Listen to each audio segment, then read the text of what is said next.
Welcome back friends. ये स्पेंडिस सुपनेरिया की part 2 है।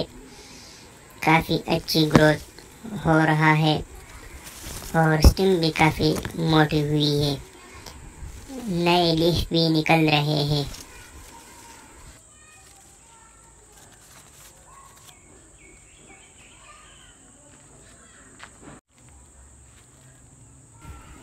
आप देख सकते हैं हल्के सब्ज रंग में नए लीफ निकल रहे हैं।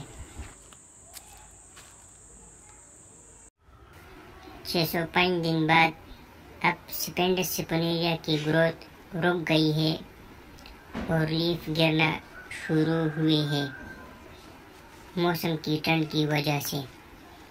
और सारे हमारे 5वें पौधे अभी तक सही सलामत हैं।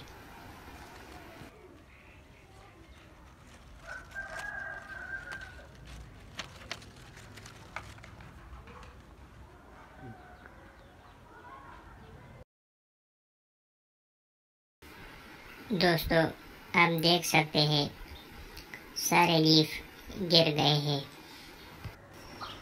689 दिन बाद। दोस्तों, अब स्पेंडिस सुपनेरिया में नई ग्रोथ निकल रहे हैं और स्टेम की हाइट में काफ़ी हद तक इजाफा हो रहा है। जैसे जैसे धूप बढ़ती जाती है इसकी ग्रोथ मज़ीद बढ़ती जा रही है।